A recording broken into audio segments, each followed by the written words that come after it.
Hey everyone, welcome back to our channel, where we break down complex concepts into easy-to-understand bites. Today I'm going to break down something really interesting in just 3 minutes, projection bias. But don't worry, we'll make every second count. Alright, so let's start with the basics. What exactly is projection bias, and why should you care about it? Imagine this. You're grocery shopping when you're super hungry, your stomach is growling and you can't wait to get home and eat. Suddenly everything looks delicious, right? From the freshly baked bread to the mouth-watering pastries, everything seems irresistible. That's projection bias at work.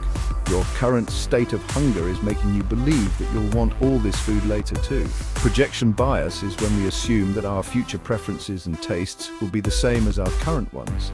It's a mental shortcut that can lead us astray. It's like thinking you'll always crave pizza, just because you're craving it right now. Sounds familiar?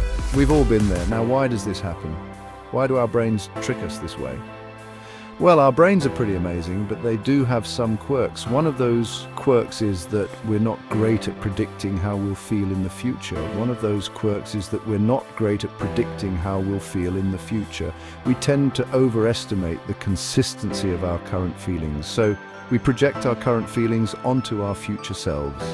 It's like our brain is saying, if I feel this way now, I'll feel this way forever. This bias can affect all kinds of decisions, from what we buy to the commitments we make. Projection bias can sneak into our thought process. For example, let's talk about shopping again. Imagine you're out shopping for clothes.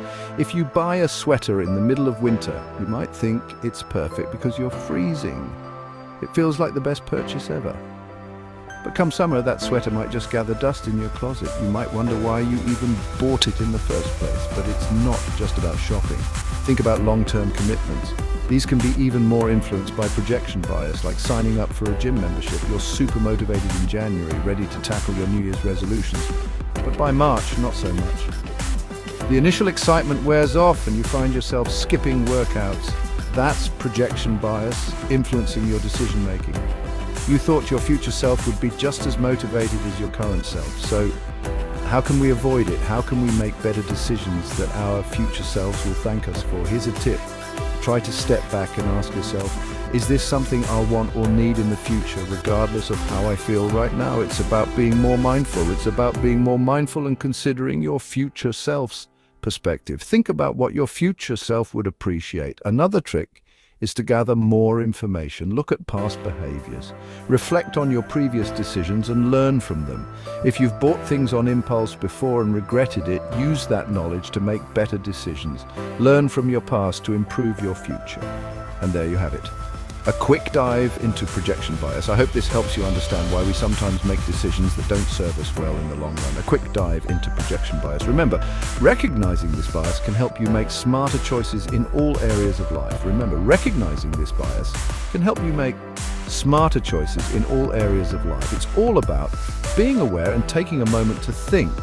So next time you're making a decision, take a moment to think about your future self. Thanks for tuning in. Your future self will thank you for it. If you found this video helpful, make sure to like and subscribe for more quick insights. Catch you next time. Stay smart and stay curious.